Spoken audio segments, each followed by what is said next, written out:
त्रिदलं त्रिगुणाकारं त्रिनेत्रं च त्रियायुधम्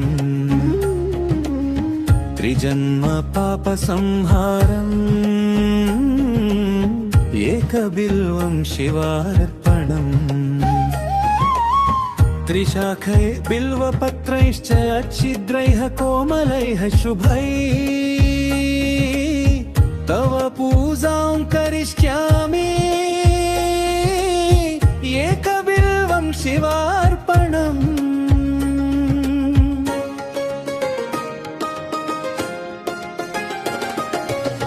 कोटिकन्या महादानं तिलपर्वतकोटया काञ्चनं शैलदानेन एकबिल्वं शिवार्पणम् काशीक्षेत्रनिवासं च कालभैरवदर्शनम् प्रयागे माधवं दृष्ट्वा एकबिल्वं शिवार्पणम्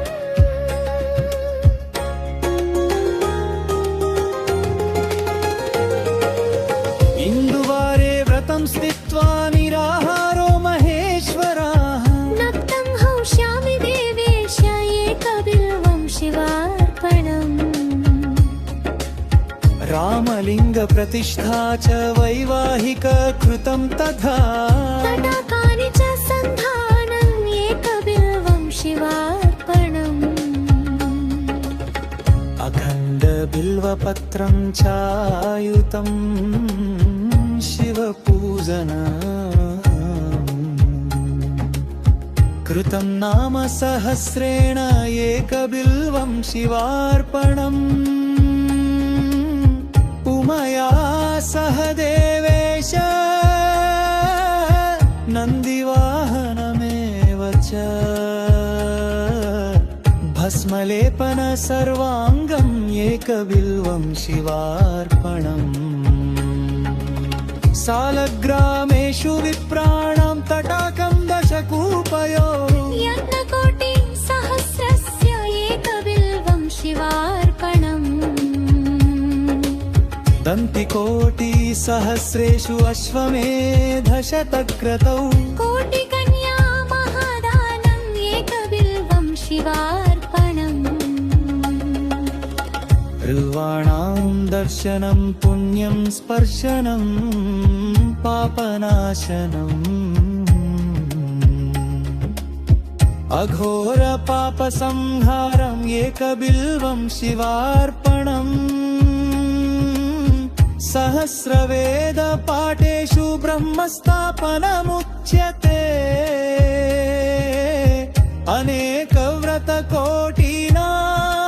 अनेकव्रतकोटीनाम् एकबिल्वं शिवार्पणम्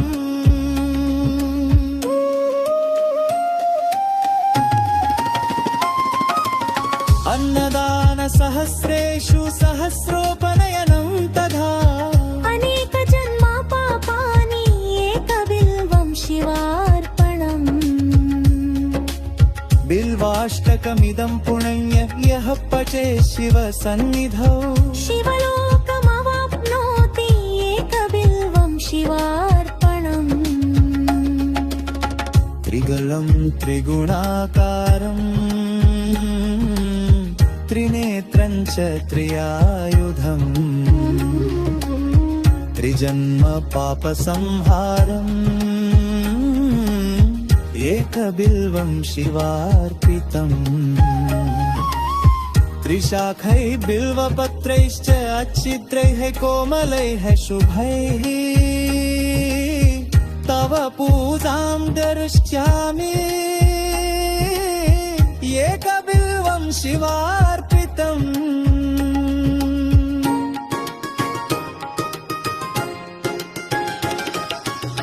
दर्शनं बिल्ववृक्षस्य स्पर्शनं पापनाशनम् अघोरपापसंहारम् एकबिल्वं शिवार्पितम् सालग्रामेषु विप्रेषु तटाके वनकूपयो यत्नकोटिसहस्राण्येकबिल्वं शिवा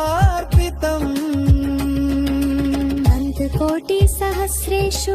अश्वमेधशतानि च कोटिकन्या प्रदानेन एकबिल्वं शिवार्पितम् एकं च बिल्वपत्रैश्च कोटियजिन्नफलं लभेत् महादेवैश्च पूजार्थम् एकबिल्वं शिवार्पितम्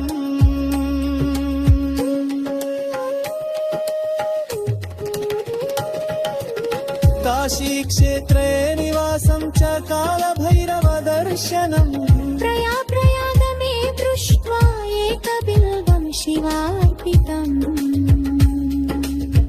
उमया सह देवेशं वाहनं नन्दिशङ्करम् मुच्यते सर्वपापेभ्यो एकबिल्वं शिवार्पितम्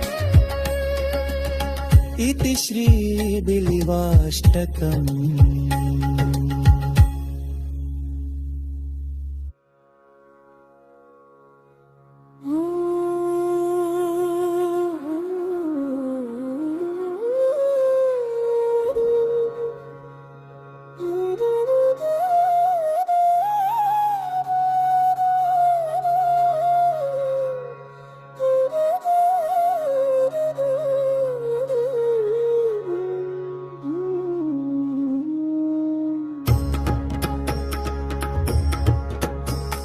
त्रिदलं त्रिगुणाकारं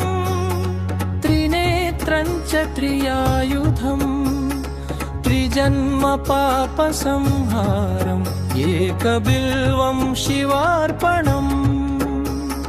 त्रिशाखैः बिल्वपत्रैश्च छिद्रैः कोमलैः शुभैः तव पूजां करिष्यामि एकबिल्वं शिवार्पणम्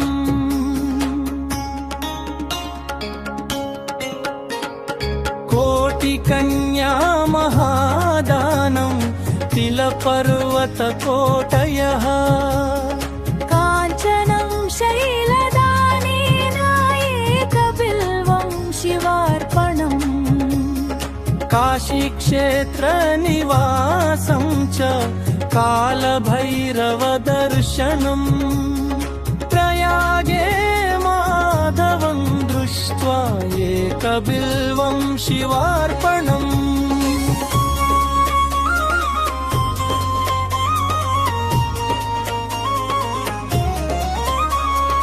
इन्दुवारे वर्तं स्थित्वा निराहारो महेश्वरः नक्तं हौष्यामि देवेश एकबिल्वं शिवार्पणम् रामलिङ्गप्रतिष्ठा च वैवाहिका कृतं तथा तटाकानि च सन्धानम् एकबिल्वं शिवार्पणम्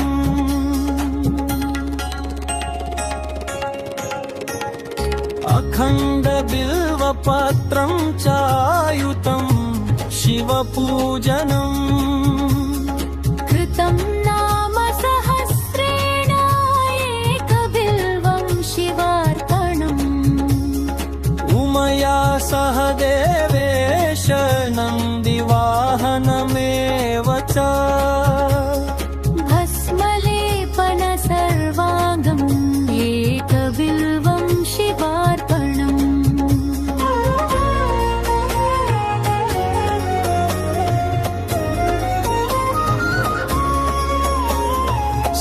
सालग्रामेषु विप्राणां तटाकं दशकूपयो यज्ञकोटिसहस्रस्य एकबिल्वं शिवार्पणम् दन्तिकोटिसहस्रेषु अश्वमेधशतक्रतौ कोटिकन्या महादानम् एकबिल्वं शिवार्पणम्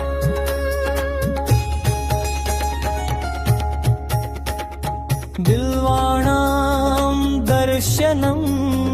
पुण्यं स्पर्शनं पापनाशनम् अघोरपापसंहारम्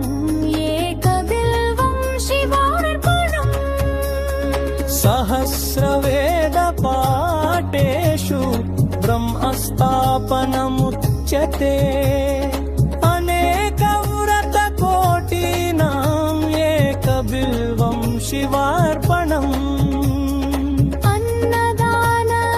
अन्नदानसहस्रेषु सहस्रोपनयनं तथा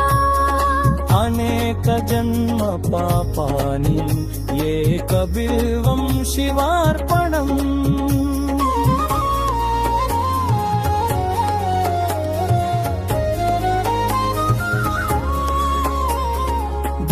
बिल्वाष्टकमिदं पुण्यं यः पठे शिवसन्निधौ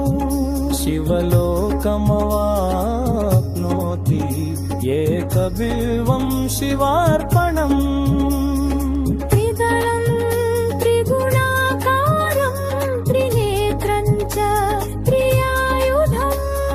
त्रिजन्म पापसंहारम् एकबिल्वं शिवार्पितम् त्रिशाखैः बिल्वपत्रैश्च अच्छिद्रैः कोमलैः शुभैः भव पूजां करिष्यामि एकबिल्वं शिवार्पितम्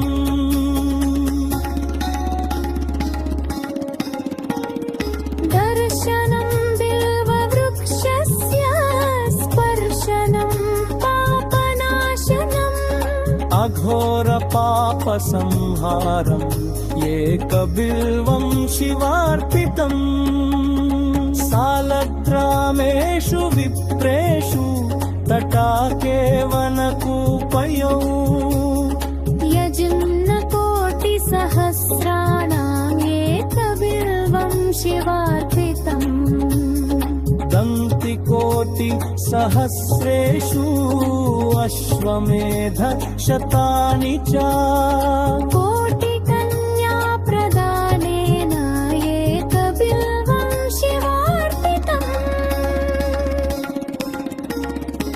एकं च बिल्वपत्रैश्च कोटियज्ञफलं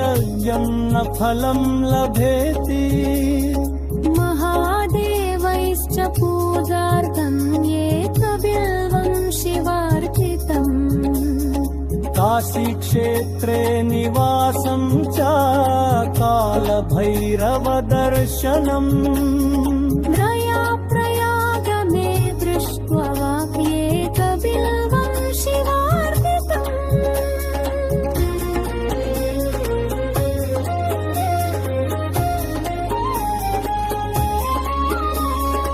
उमया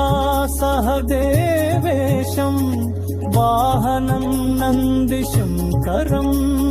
मुच्यते सर्वपापेभ्यो एकबिल्वं शिवार्पितम् इति श्री बिल्वाष्टकम्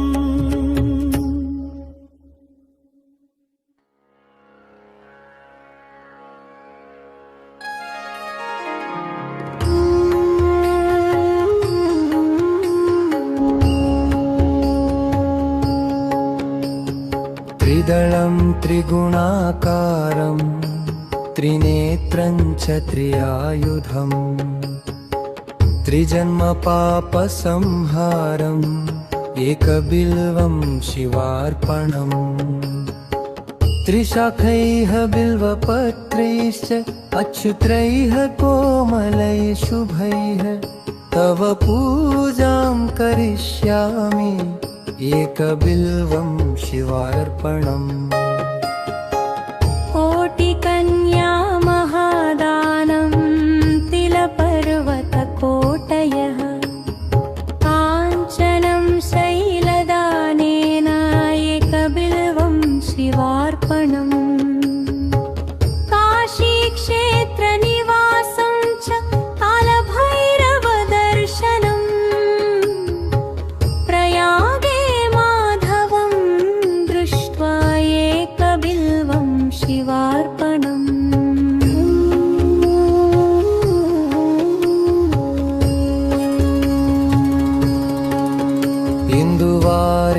व्रतं स्थित्वा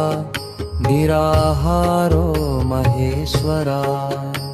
नक्तं हौष्यामि देवेश एकबिल्वं शिवार्पणम् रामलिङ्गप्रतिष्ठा च वैवाहिककृतं तथा तटाकानि च सन्धानम् एकबिल्वं शिवार्पणम् अखण्डबिल्वपत्रं च आयुतं शिवपूजनं कृतं नाम सहस्रेण एकबिल्वं शिवार्पणम् उमया सह देवेश नन्दीवाहनमेव च भस्मलेपन सर्वाङ्गम् एकबिल्वं शिवार्पणम् सालग्रामेषु विप्राणां तटाकं दशकूपयो यज्ञकोटिसहस्रस्य एकबिल्वं शिवार्पणम् दन्तिकोटिसहस्रेषु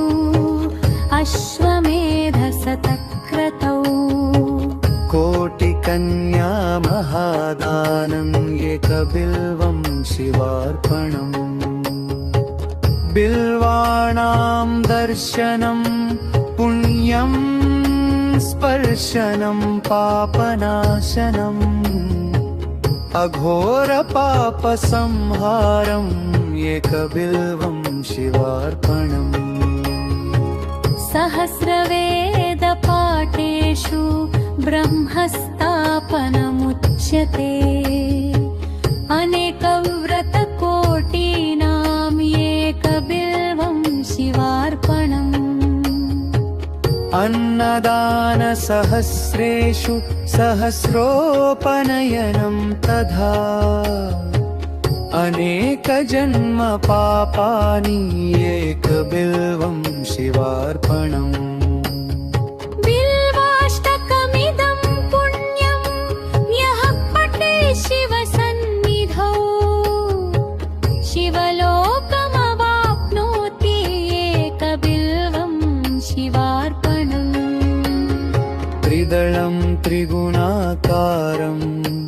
त्रिनेत्रं च त्रियायुधम् त्रिजन्मपापसंहारम् एकबिल्वं शिवार्पितम् त्रिशाखैः बिल्वपत्रैश्च अच्छिद्रैः कोमलैः शुभैः तव पूजां करिष्यामि एकबिल्वं शिवार्पितम् दर्शनं बिल्ववृक्षस्य स्पर्शनं पापनाशनम् अघोरपापसंहारम् एकबिल्वं शिवार्पितम् सालग्रामेषु विप्रेषु तटाके वनकूपयोः यज्ञकोटिसहस्राणाम् एकबिल्वं शिवार्पणम् दन्तिकोटिसहस्रेषु अश्वमेधशतानि च कोटिकन्या प्रदानेन एकबिल्वं शिवार्पितम्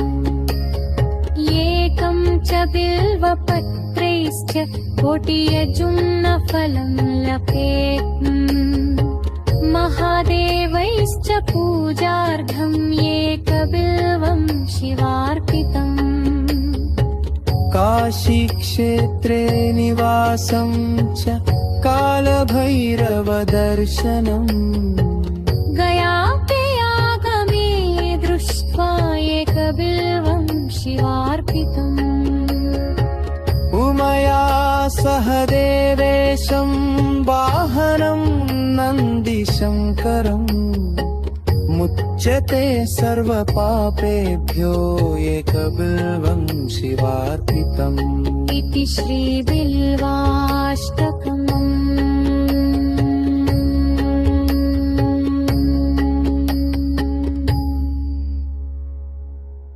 ಈ వీడియో మీకు నచ్చితే లైక్ చేయండి, మీ స్నేహితులకి షేర్ చేయండి. ఈ ప్రయాణంలో భాగమవ్వాలంటే